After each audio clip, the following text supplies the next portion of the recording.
contenido y vamos a hablar de la práctica de campo 5, que es para presentación en una clase presencial de parte de ustedes, formando grupos de 6 estudiantes por grupo, ¿ya? Para presentación de temas. Bien, este es el contenido de la parte de teoría,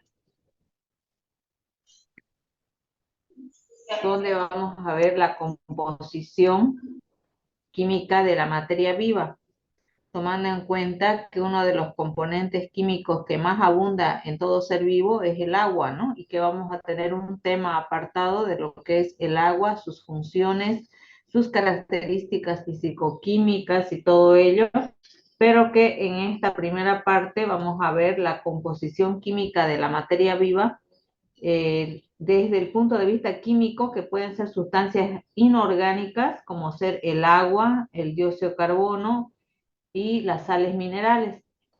Además, los compuestos químicos orgánicos, que estudiamos a partir de lo que es la química orgánica precisamente, ¿no? Donde estudiamos los componentes a base del carbono. Y ahí tenemos los azúcares, que serían los glúcidos o carbohidratos también llamados, los lípidos o grasas, los prótidos o proteínas y los ácidos nucleicos, que estarían en la parte del núcleo entre lo que es el ácido ribonucleico y el ADN o ácido desoxirribonucleico.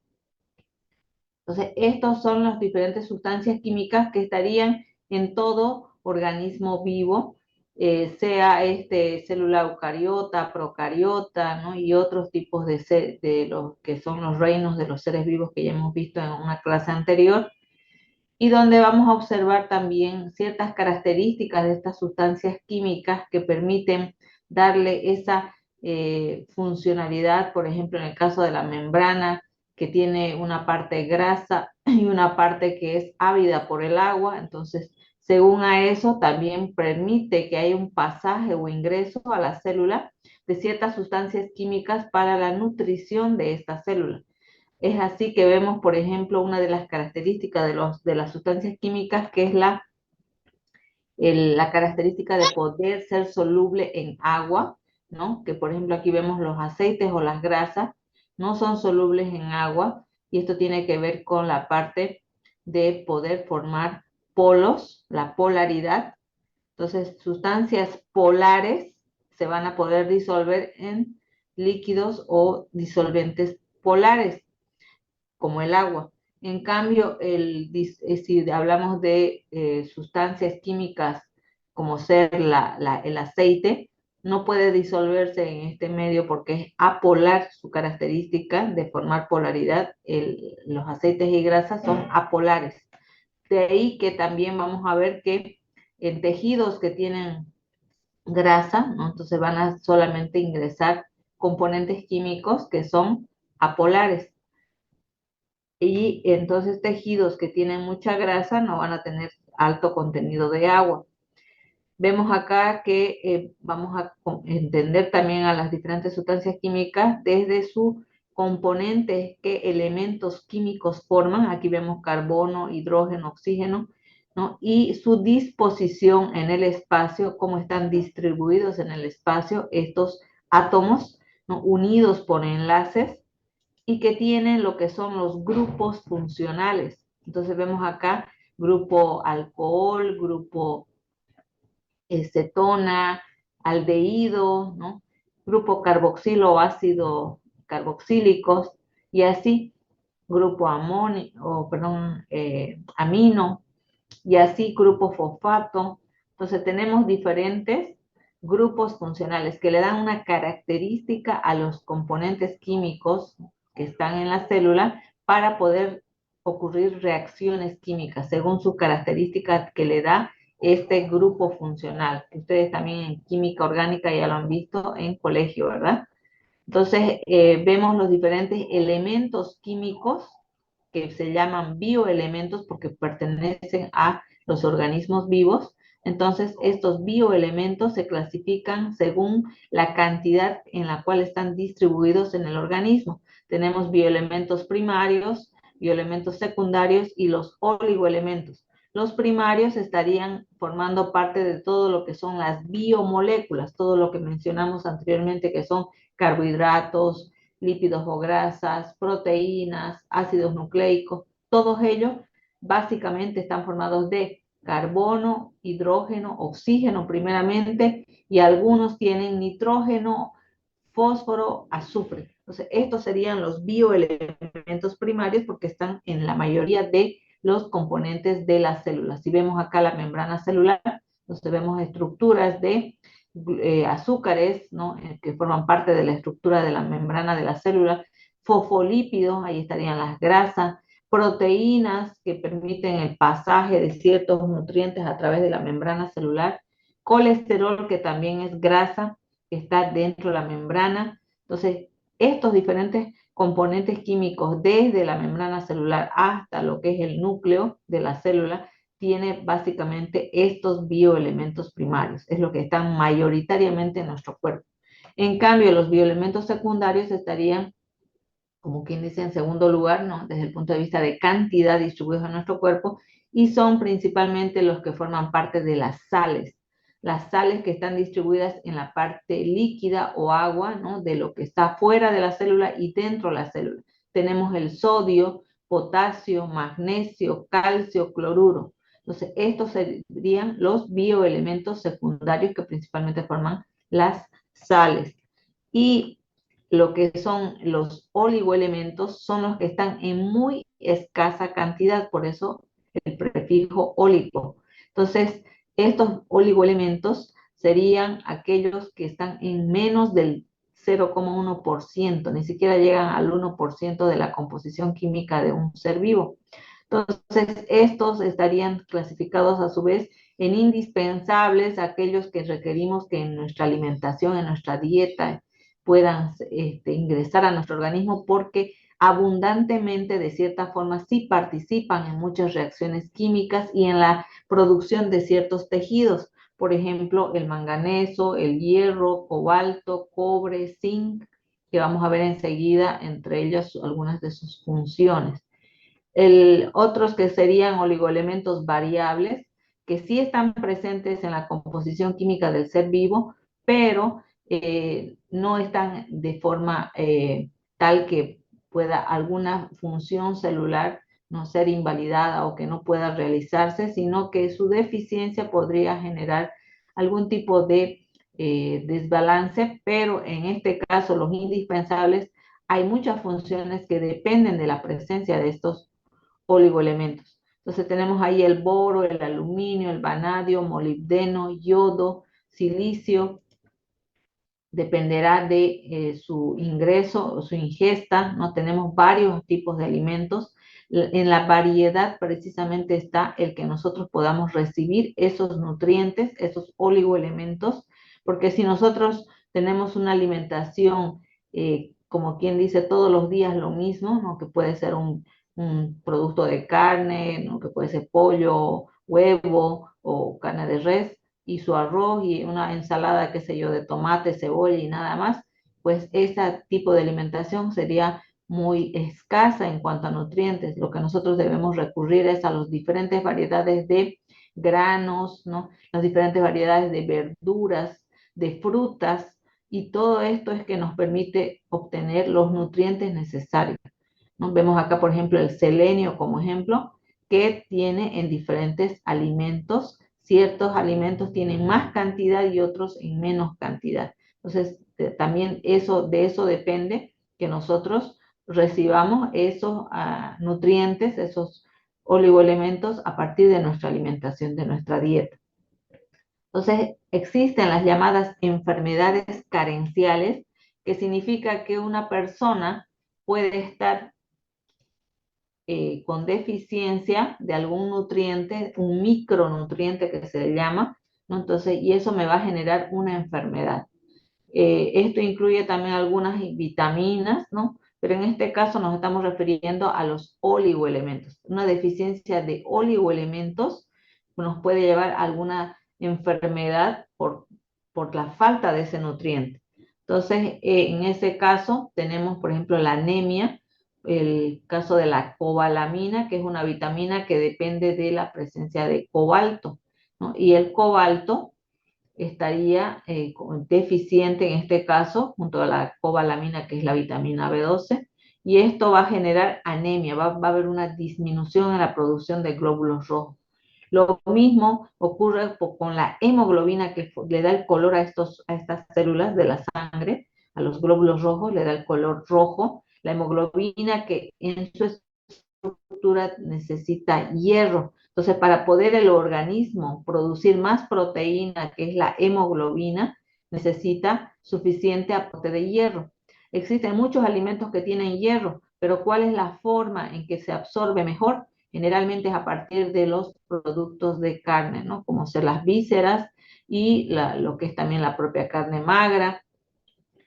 En cambio, lo que es el hierro que proviene de vegetales, este se absorbe en menor proporción. Entonces, nosotros básicamente necesitamos, a partir de una fuente proteica o de un alimento de carne, obtener ese hierro para que pueda absorberse de mejor forma y pueda también a su vez funcionar en lo que es la producción de glóbulos rojos, en la producción también de tejido muscular, que se requiere este tipo de nutrientes. Entonces, está formando parte de varias proteínas y varias estructuras a nivel del organismo y por lo tanto es importante que esté presente en nuestra alimentación. Hasta acá vamos a dejar la parte de teoría. No sé si tienen alguna pregunta de esta parte.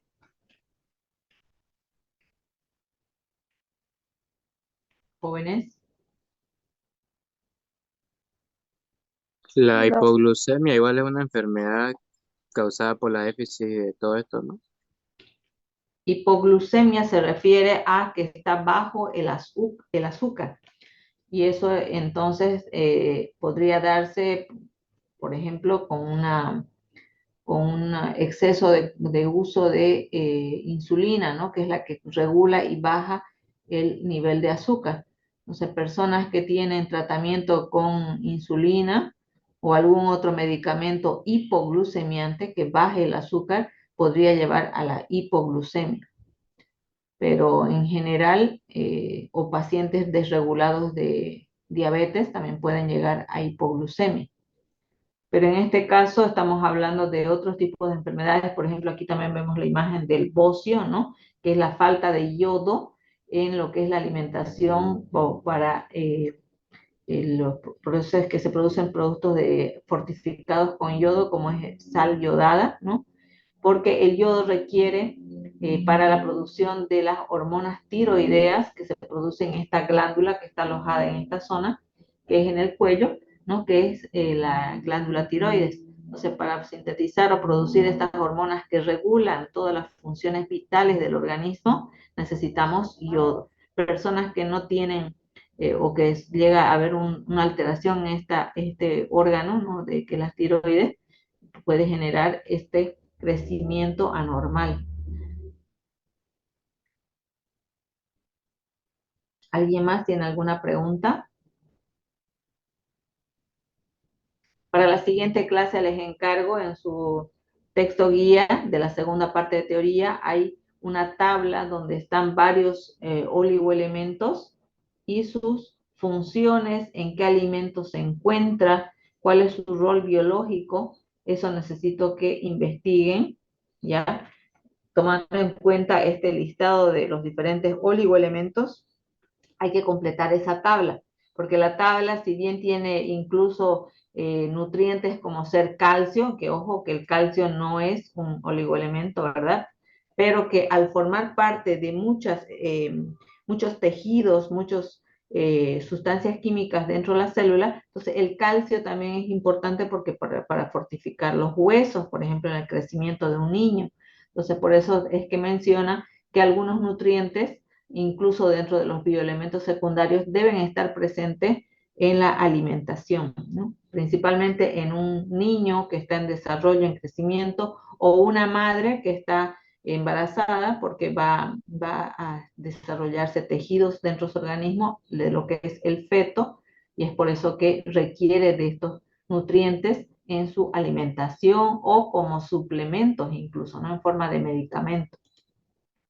Ya en la siguiente clase vamos a ver el agua y su capacidad de cumplir ciertas funciones para el desarrollo de las funciones vitales de los tejidos. Entonces vamos a ver las características físico-químicas, las funciones que cumple el agua y todo eso para la siguiente clase. Esto es en teoría. Ahora vamos a ver el tema de práctica de campo número 5, que va a ser para exposición y necesitamos grupos de estudiantes, de 6 estudiantes, 6 integrantes.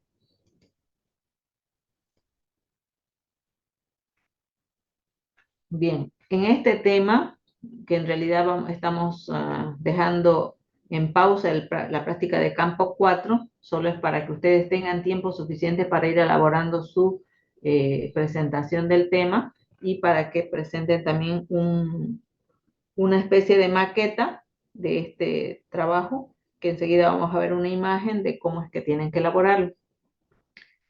¿De qué trata este tema? Es el transporte de las sustancias infecciosas. Como ustedes saben, en bioseguridad nosotros la idea es que nos protejamos no solamente nosotros, sino proteger al medio ambiente, proteger a la comunidad, a las personas que están afuera de nuestro laboratorio. Y por lo tanto, cuando nosotros necesitamos hacer ciertos análisis que no tenemos los reactivos o los equipos para hacer esos análisis en nuestro laboratorio, necesitamos enviar la muestra al laboratorio que sí tiene los reactivos o los equipos para realizar esas pruebas de análisis. Entonces, por eso es que vamos a tomar en cuenta las regulaciones de la IATA, que vendría a ser, ¿no? Este organismo internacional que lo que hace es regular todo lo que es el transporte aéreo, ¿no? Entonces, vamos a revisar esas regulaciones que está en su texto guía también como un apartado, ¿no? de un documento donde explica cada detalle sobre cómo debe embalarse, cómo debe transportarse los materiales biológicos, ¿no? Que se caracterizan por ser posibles infecciosos, de que contengan algún tipo de agente infeccioso. Entonces, estas diferentes sustancias que se transportan, se pueden tomar en cuenta las muestras, ¿no? Que serían provenientes de humanos o incluso de animales, ¿no? Que también en algún caso hay animales que están con algún tipo de infección y que en nuestros laboratorios no tenemos la posibilidad de identificar qué tipo de agente infeccioso es. Entonces, esa muestra se puede enviar también a laboratorios donde sí tengan este tipo de tecnología o reactivos químicos y entonces hay que hacer el envío de estas muestras. Organismos y microorganismos modificados genéticamente también se consideran sustancias infecciosas que podrían causar, ¿no? algún tipo de infección. Productos biológicos diversos, incluidos las vacunas, por ejemplo, muestras Ya diagnósticas, ¿sí? se quedó en la primera página. Ya, vamos a ver.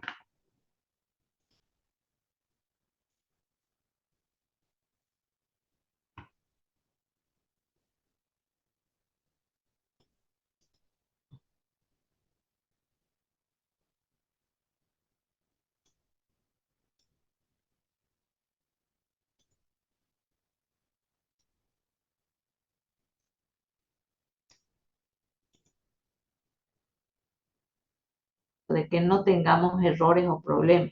Y por eso es que existe un manual de procedimientos de cómo realizar este envío, ¿no? Nos va a explicar en ese manual si tiene que usarse qué tipo de recipiente, si tiene que usarse el embalaje, su caja, sus etiquetas, qué etiquetas debe llevar, todo eso tiene que estar en su manual de procedimiento. Capacitar al personal que hace este envío. Hay un personal de laboratorio que con cierta frecuencia va a realizar estos envíos, entonces no es cualquiera de laboratorio, sino un personal que ya está capacitado. Certificar a esa persona, que significa hacer una evaluación por lo menos cada 2 años y que esa persona esté actualizada en cómo debe hacer este procedimiento de envío. Seleccionar al proveedor de envases certificados con código UN. Entonces, estos envases no van a ser cualquier otro envase que nosotros encontremos, sino que tiene que estar certificado. Por ejemplo, las cajas de embalaje tienen que tener una característica de ser resistentes, ¿no? Y que no sean fáciles de romper o doblarse, ¿no? Dañarse. Identificar qué compañía de transporte aéreo es la más adecuada para cubrir nuestras necesidades, porque va a depender a qué rutas, a qué lugares necesitamos enviar y por lo tanto qué empresa puede hacer este envío, ¿no? Y que tenga en cuenta cómo se manejan estos materiales biológicos. Documentar los envíos, todos los envíos que vamos a ver enseguida, los formularios que se llenan, eso debe estar debidamente foliado y puesto en carpeta en el laboratorio, ¿no? Porque nosotros no podemos obviar o permitir que se extravíe, que se pierda algún embalaje y no sepamos qué enviamos, a quién enviamos, en qué fecha y todo eso. Entonces, por eso tiene que estar todo documentado sobre los envíos de muestras.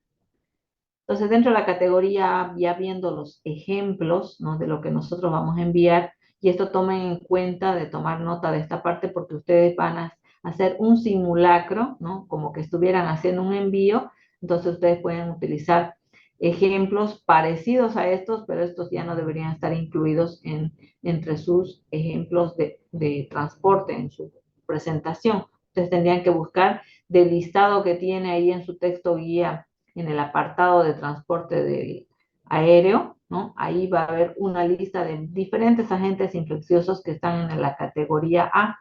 Aquí les estoy poniendo ejemplos, es para que entendamos de qué trata la categoría A. Dijimos que son agentes biológicos que causan enfermedades con daño irreversible, incluso la muerte del paciente. Y obviamente aquí están los virus que producen hemorragias y que llegan a la muerte del paciente, a no ser que su organismo sea capaz de defenderse de este virus y además hay un tratamiento de lo que son los síntomas de la infección, ¿no? Que es para el sangrado, para la fiebre, para todos esos síntomas que tiene la infección. Entonces, hay personas que pueden sobrepasar a estos virus y no llegar a morir, pero en general la mayoría, si no se los detecta a tiempo y no se les da una atención médica pronta, lo más probable es que fallezca, ¿no? La persona que se infecta por estos virus, como ser el ébola, machuco, lassa, que eran los virus del grupo de riesgo 4, si se acuerdan, ¿no? De la práctica de campo número 2, ¿no? Donde veíamos agentes biológicos mucho más peligrosos porque no había tratamiento. También pueden ser en caso de cultivos, categoría A. ¿Por qué? Porque los cultivos significa que cada uno de estos microorganismos en su cultivo ha desarrollado, ha crecido y se ha multiplicado miles y millones de partículas de bacterias o de virus. Entonces, tiene mucha cantidad de este tipo de agentes infecciosos y por lo tanto esa muestra o ese envío se convierte en categoría A. Tenemos el cultivo de Clostridium botulinum, tenemos el virus del dengue, el VIH, el Mycobacterium tuberculosis, el cultivo también de hepatitis B, que es otro virus de la peste porcina africana, ¿no? Esto más tiene que ver con animales, virus de la viruela ovina, pero hay que investigar, ¿no? Si estos virus, a pesar de que están en ciertos tipos de animales, probablemente también estas infecciones pasan al humano. Entonces, en ese caso, el código UN sería el 2814 y si solo afectan a animales sería el código 2900. Esos dos códigos se manejan para la categoría A. En cambio, en la categoría B, recordemos que acabo de decir que se utiliza el código UN 3373 y el 3245 para lo que son los microorganismos modificados genéticamente. Entonces, en la categoría B tenemos, generalmente son muestras que van a hacerse análisis de algún componente químico llamado analito, algún componente químico, o algún componente químico en la muestra biológica como ser drogas, ¿no? Algún medicamento que se va a investigar en esa muestra, el ADN, ¿no? Cuando se hace prueba de paternidad, se envía la muestra del padre y del hijo o de la madre y el hijo para poder comparar su parte de genética y ver si es que corresponde o no a ser un progenitor de ese bebé o de ese niño. Los medicamentos también, que muchas veces se eliminan por la orina y entonces hay que enviar una muestra de orina y poder hacer análisis para determinar si está consumiendo ese medicamento y si se está eliminando por la orina. Las hormonas también, ¿no? Que existen estas sustancias químicas que están en el organismo y que regulan ciertas funciones biológicas. Entonces, muchas veces en los laboratorios comúnmente no hay estos reactivos y equipos para poder hacer medición de hormonas. ¿Y qué hay que hacer? Hay que enviar a otro laboratorio. Aunque en la actualidad ya existen los laboratorios de tercer nivel de atención en salud, que ya tenemos equipos y reactivos para hacer medición de hormonas. Ya no es como hace muchos años que sí o sí teníamos que enviar a otros laboratorios de otro departamento, como ser La Paz, o a otros países incluso.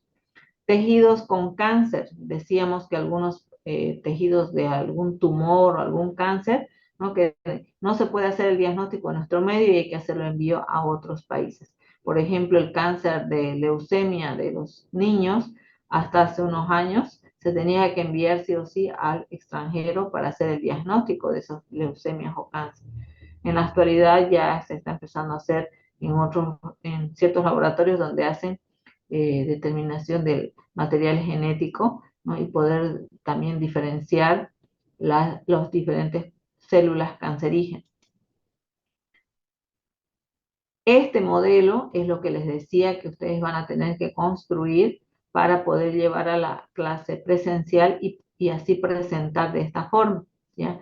Entonces, este sería un embalaje exterior, que sería la caja, que generalmente van a tener que forrarla para que no se vea publicidad del cartón que van a utilizar, porque obviamente ustedes van a utilizar materiales que van a reciclar, ¿no? Que van a utilizar de otro tipo de función, pero sabiendo que esa caja de cartón debería ser adquirida, ¿no? De una empresa que provee a los laboratorios de estas cajas resistentes con fibra de vidrio, ¿no? Y que no es cualquier tipo de cartón.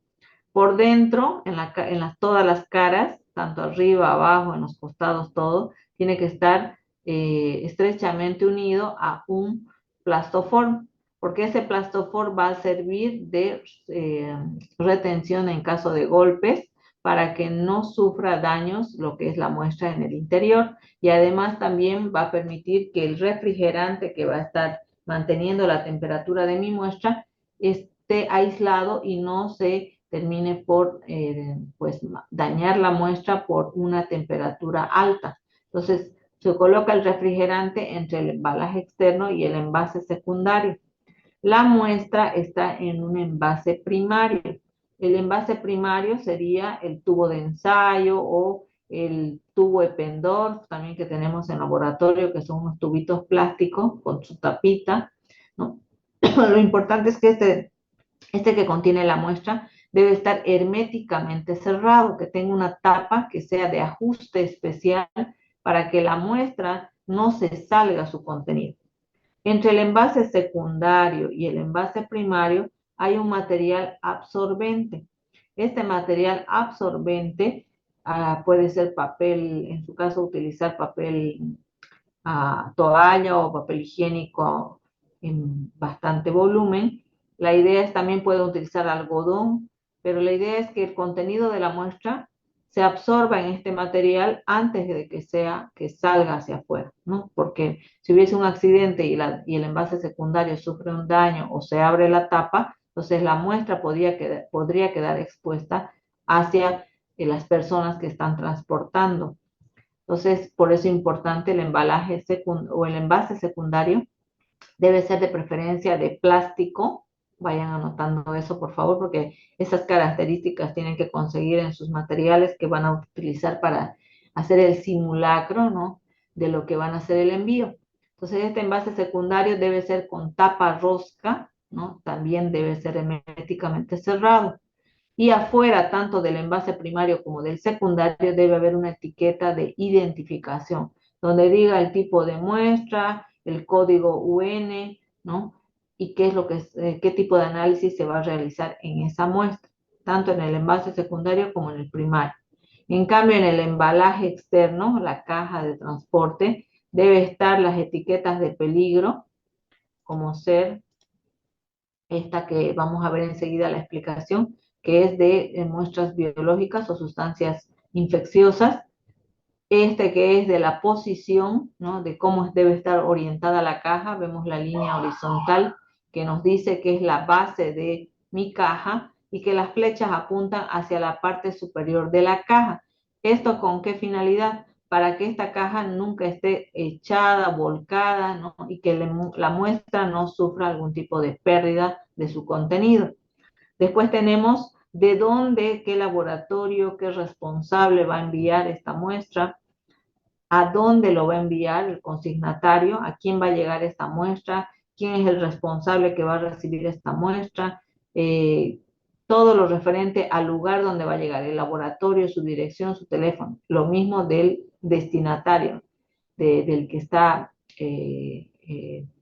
enviando, de ambos, ¿sí? Después tenemos el código UN, en este caso el 2814, que sería categoría A, qué volumen de muestra y que es una sustancia infecciosa que afecta a humanos.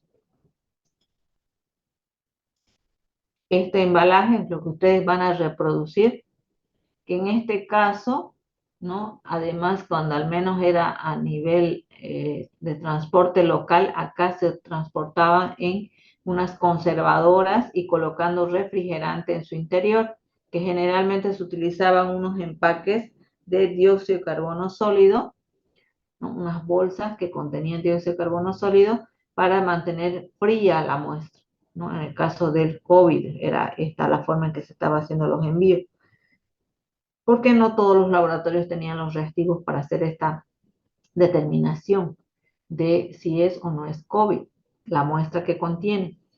Tenemos el envase secundario, el envase primario, ¿no? Aquí tenemos parafil para sellar los tubos y que no tengan, no se salga el contenido desde el interior del tubo. Tenemos alcohol para desinfectar todas las superficies una vez que ya están cerradas los envases.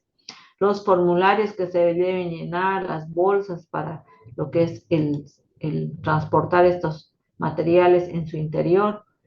Y aquí tenemos las etiquetas de peligro, ¿no? Que están en su texto guía.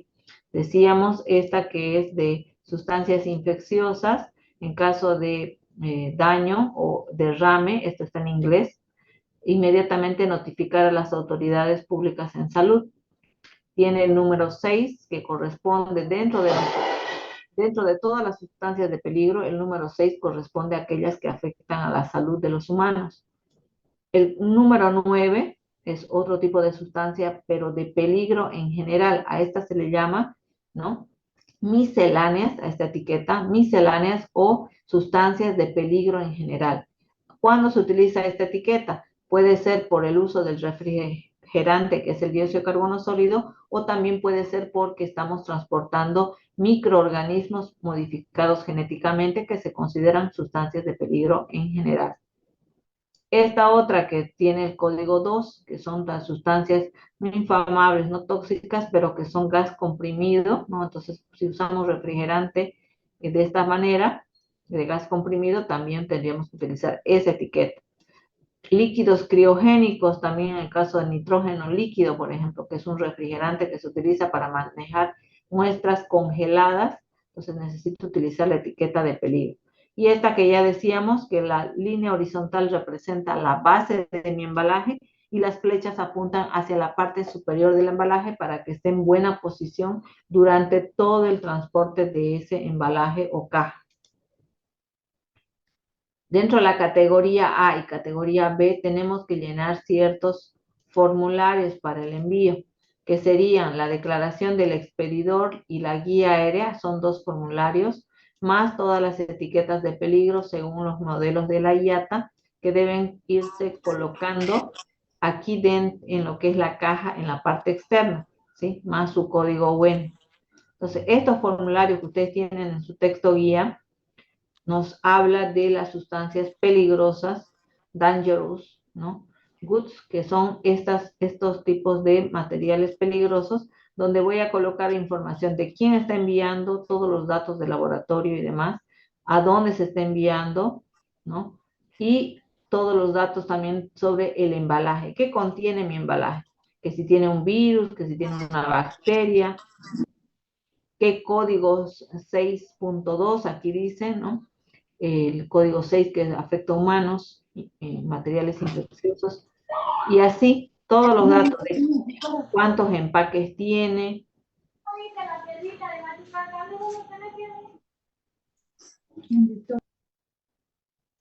de cuántos empaques tiene, cuántos refrigerantes, qué características tienen esos refrigerantes, todo eso está en ese formulario que tienen ustedes en su texto guía. El caso de la categoría B también tiene lo que es la necesidad de presentar un formulario, de llenar un formulario que es la guía aérea solamente. Fíjense, comparemos. En la categoría A teníamos la declaración del expedidor, que es más la guía aérea. ¿Y cuál es la guía aérea? Es este formulario. Entonces, en cambio, la categoría B solamente necesita el llenado del formulario de la guía aérea, donde nos pide básicamente de que expliquemos de que si es una muestra clínica, ¿no? Un espécimen biológico y todos los datos de quién está enviando, dónde está enviando. Pero no vamos a declarar, como es la declaración del expedidor, de qué tipo de agente infeccioso puede tener, ni nada de eso. Según el modelo de la IATA, vamos a construir nuestro embalaje. En este caso, por ejemplo, es un modelo donde van varias muestras. Fíjense, como una gradilla, tenemos aquí para colocar varios tubos. Entonces, el recipiente primario va dentro del envase secundario con un material que pueda ser absorbente, ¿no? Que el envase primario y secundario tienen que tener etiqueta de información sobre la muestra, que está el embalaje externo, que viene a ser con sus etiquetas de dónde a dónde va a ir esta muestra, qué código UN, ¿no? Y qué tipo de agente infeccioso se está transportando. Esto para la categoría A sería necesario el nombre del agente infeccioso, pero en el caso de la categoría B, simplemente el tipo de muestra que se está enviando. Antes de que entremos en caso de derrames, cómo hacer la limpieza, ¿alguna pregunta sobre esto de la documentación o el modelo? Disculpa una pregunta, ¿cómo era el paquete? ¿Cómo era? La caja esa dijo que tenía plastofor o vidrio o algo así. Vayan tomando nota, ¿ya? Dijimos, un tubo de la muestra, ¿no? Ustedes tienen que conseguir un tubo o un envase pequeño que va a poder entrar dentro del envase secundario, tomando en cuenta que va a haber un envoltorio, ¿no? Ya sea de algodón, de papel toalla, papel higiénico, que va a permitir la absorción de la muestra. Entonces, la muestra, ojo, anoten, la muestra también tiene que ser simulacro. Cuidado que me pongan sangre de verdad, orina de verdad, no. Tiene que ser una muestra muy parecida. Si yo quiero enviar una muestra de orina, entonces tiene que ser una muestra, un líquido amarillo, ¿verdad? No que sea orina de verdad, no orina de una persona, ¿me entienden? Entonces, sangre tampoco sangre de una persona, sino un líquido rojo que represente a la sangre. ¿Se entiende, jóvenes? Sí. Sí. Entonces, van a ser un simulacro. En ningún momento se va a utilizar muestras de verdad. ¿Sí? Entonces no podríamos usar sangre de pollo o algo así. No, nada de lo que sea proveniente de un organismo vivo, ¿no? Ni de animales ni de personas, ojo, porque aquí solamente estamos haciendo una representación, ¿se entiende? Entonces, tiene que tener un envase primario pequeño que puede ingresar dentro del envase secundario. Y entre los dos tiene que haber el material absorbente, que ambos tienen que tener etiqueta de información de la muestra, su código UN, el tipo de muestra biológica, y si es categoría A, qué tipo de agente infeccioso es, todo eso. Y el embalaje externo, que es una caja, donde en todas sus paredes, tiene que haber una tapa que se puede colocar y sacar, más la base, las laterales, todo tiene que estar recubierto de plastofor para evitar los golpes y caídas que puedan dañar la muestra del interior. Entre el plastofor y el envase secundario, tienen que poner unas bolsas que representen al refrigerante. Esas bolsas pueden contener algún material que ustedes coloquen, ¿no? Que pueden ser pedacitos de plastofor o cualquier material sólido, que ustedes le van a poner a cada bolsita, entre 2 y 3 bolsitas que digan refrigerante dióxido de carbono sólido, ¿no? Va a representar al dióxido de carbono sólido. No van a colocar hielo de agua, porque eso se derrite. No nos sirve transportar estas muestras con hielo de agua, es con hielo seco, que es dióxido de carbono, CO2, sólido. ¿Ya? Ese es el refrigerante. Y en algunos casos, cuando necesita enviar la muestra congelada, pues tiene que tener un refrigerante en forma de garrafa, que es el nitrógeno líquido, ¿no? El nitrógeno como elemento químico en forma de gas, pero en el caso de estar en forma líquida es porque está para grado de congelamiento. Entonces, cuando la muestra necesita enviarla congelada, utilizamos nitrógeno líquido. Cuando solamente necesito que esté refrigerada, utilizamos dióxido de carbono sólido. El embalaje externo, lo dijimos, va a ser un cartón que ustedes van a reciclar, que van a forrarlo todo con un color nada más de papel. Ustedes eligen el color, puede ser azul, rojo, blanco, amarillo, el color que quieran, pero que tiene que tener todas las etiquetas, ¿no? De información de quién está enviando, a dónde está enviando, la información de todo lo que es la muestra, ¿no? En caso de categoría A, y si es categoría B, solamente su código UN y el tipo de muestra, si es sangre, orina, qué tipo de muestra es. Las etiquetas de peligro, según necesite, cuáles etiquetas utilizar, pues así. ¿Sí? Que si es código UN 3373, estas diferentes etiquetas de peligro según lo que están enviando. ¿Sí? O sea, eso es lo que tienen que elaborar en cuanto a su material de envío, y si es categoría B, solamente tener la guía aérea, ¿no? Como documento de formulario de envío. En cambio, si es categoría A, necesitamos tanto la declaración del expedidor más la guía aérea, esos dos. Disculpe, esos dos formularios de guía aérea, ¿y eso dónde se ponen cuando se realiza el envío? En un sobre lo van a colocar junto o lo van a presentar junto con su embalaje, en un sobre.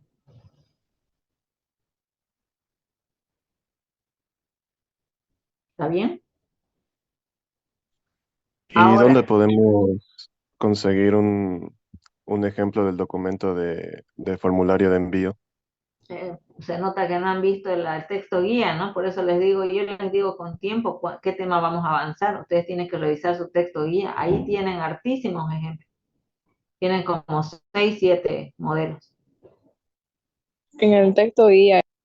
En el texto guía está. Bien, entonces, en caso de derrames, en caso de que a pesar de que tenemos triple embalaje, por eso es el triple embalaje, ¿no? Para proteger la muestra y de que no se exponga a las personas que están transportando, ¿no? Y que no se pierda también la muestra y que esté refrigerada. Todas esas condiciones del triple embalaje es para eso, para cuidar que la muestra no se deteriore, no se dañe, porque si está a temperatura normal, natural del ambiente, esa muestra, las pocas bacterias que pudiese tener van a proliferarse porque es un material biológico y se van a multiplicar esas bacterias. Se va a contaminar la muestra, ya no va a tener la misma composición química. Entonces, por todo eso es que debe haber ese triple embalaje con su refrigerante, ¿ya?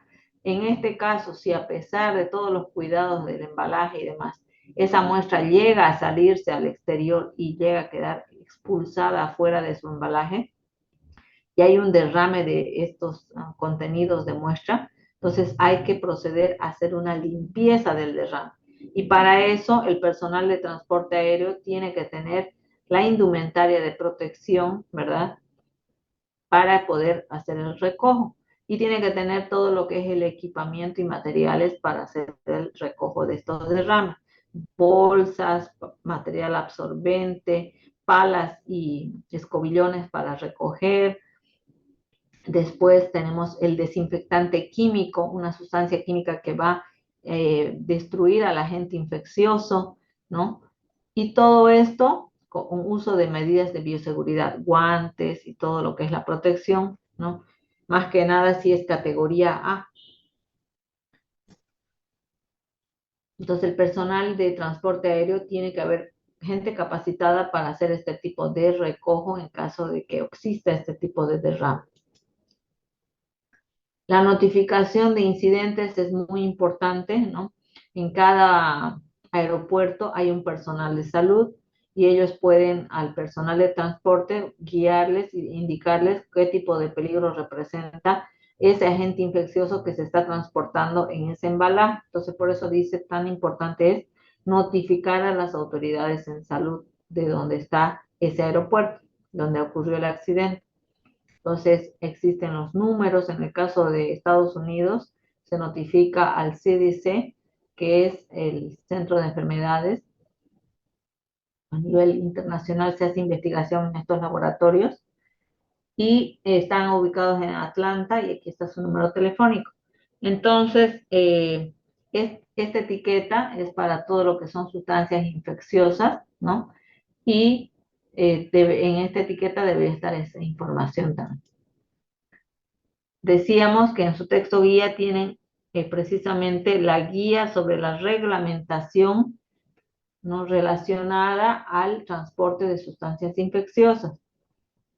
Hasta el momento, esta es la última guía, no ha salido otra publicación, pero vamos a estar siempre revisando cada semestre, ¿no?, que exista una actualización de esta guía y entonces se actualiza y por lo tanto muchas cosas a veces cambian, ¿no? Entonces también nosotros en laboratorio tenemos que estar revisando si esas regulaciones cambian, que por ejemplo puede cambiar el tipo de embalaje o que a la forma en cómo se llenan los formularios. Entonces todo eso hay que actualizarse constantemente. El personal de laboratorio que hace este envío, que realiza el embalaje, debe estar actualizado constantemente. Por eso también está este video, ¿no?, de lo que es cómo elaborar este envío. Después, les voy a mandar también al grupo WhatsApp este link para que ustedes puedan revisar este video. Bien, ¿alguna pregunta, jóvenes? ¿Alguna duda?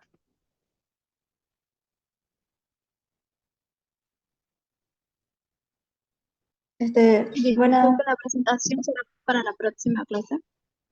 No, va a ser una clase presencial una vez que terminemos todo el contenido de avance, tanto de teoría como de práctica. Ya, gracias. Pero ustedes ya pueden ir colectando, ¿no?, todo lo que son esos materiales que se necesitan, revisar los formularios, poder hacer preguntas durante las siguientes clases para poder aclarar cualquier duda, porque ¿qué sucede? El día de la presentación, recién un compañero trae el envase primario, recién trae el otro compañero el envase secundario y resulta que el primario no entra dentro del secundario, o sea, recién lo están construyendo dentro del aula. Eso no puede suceder. Ustedes ya tienen que tenerlo todo completo, elaborado para presentar. Porque si usted no lo tiene completo y no está bien realizado, usted va a ser calificado en base a esa presentación, ¿ya? Entonces, si usted lo hizo mal, pues en base a eso se le dará su calificación correspondiente. Si usted lo hizo perfecto y bien, va a tener también su nota completa total, ¿verdad? Entonces, depende de ustedes que lo hagan con tiempo. No les estoy diciendo para mañana, les estoy diciendo que haganlo con tiempo. Disculpe, doctora, he visto que tenemos que, o sea, los que transportan esa embalaje, esas cosas, deben usar una indumentaria. Eso igual va a contar. En el momento de la presentación tenemos que estar presentando eso físicamente. Ustedes para lo que es su exposición del tema, ¿me dicen? Sí. Para lo que es la exposición de su tema con su embalaje o defensa del embalaje, es simplemente ir de forma formal nomás, ¿no? O sea, ustedes van a ir a defender el tema nomás frente a su docente, que soy yo, pero no es necesario que tengan una indumentaria especial. Pero obviamente el personal de transporte aéreo sí tiene su uniforme, tiene su ropa de presentación, y el personal que hace la limpieza de derrames también tiene que usar todas las barreras de protección, ¿verdad? Pero en este caso, para su defensa del tema, no. Lo importante es que sí es que les voy a pasar un cuestionario para que ustedes puedan defender ese día, principalmente en base a esas preguntas, ¿ya? Entonces ustedes hacen responden ese cuestionario, me presentan en el informe para que yo lo pueda llevar para calificación, ¿no? Porque ahí les voy a poner su puntaje de evaluación de presentación del tema. ¿Se entiende? Entonces va a haber un informe con un cuestionario breve de este embalaje.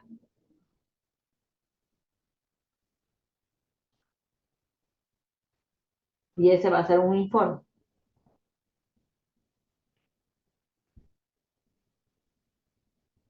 ¿Alguna pregunta? ¿El informe va a ser grupal? O sea, solo un informe por grupo. Grupal. Acabo de decir que tienen que formar grupos de 6 personas.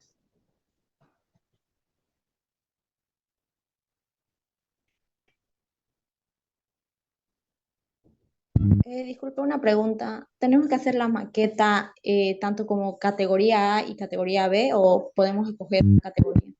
Ustedes tienen que pasarme grupos de 6 personas a través del chat de WhatsApp, y una vez que tenga las listas de cada grupo de 6, a cada uno le voy a dar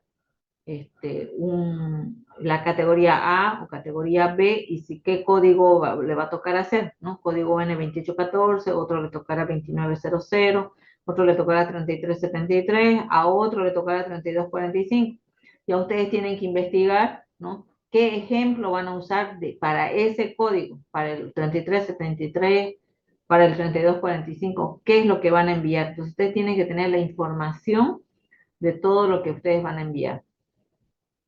Esa parte les va a tocar investigar a ustedes. Entonces, lo que yo les voy a asignar es el código UN. Ya ustedes tienen que buscar el ejemplo de ese código. ¿Se entendió? Sí, gracias. Entonces, a partir de que termine esta clase, les encargo, vayan formando grupos de 6 personas, y hasta mañana, hasta el lunes máximo, yo ya les asigno el código, pero durante hoy día manden su lista, ¿sí? Para que así puedan tener tiempo suficiente para investigar según el código que les toque qué ejemplo van a utilizar. Eso ya depende de ustedes.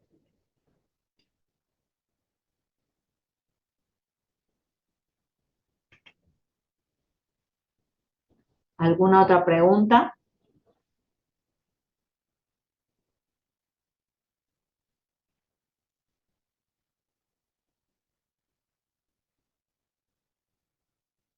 Jóvenes, No, doctora.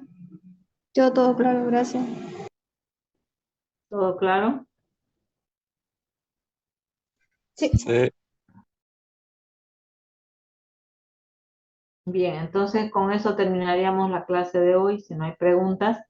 No se olviden para la siguiente clase, revisar lo que es del texto guía, su lista de los agentes infecciosos, ¿no? Perdón, de los bioelementos, los oligoelementos que tienen, qué alimentos se encuentra, cuál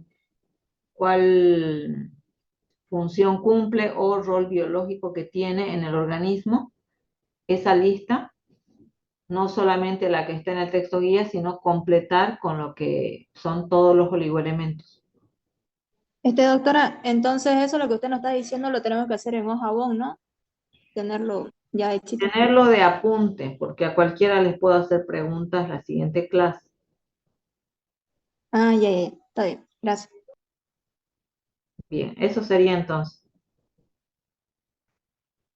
Me despido con eso y por favor les encargo lo de que son las listas para asignarles el tema, ¿ya? Ya. Que Hasta tengan un luego. que tengan buen fin de semana y hasta luego. Igualmente, Liz. Hasta luego. Gracias. Hasta luego. Hasta luego. Hasta luego.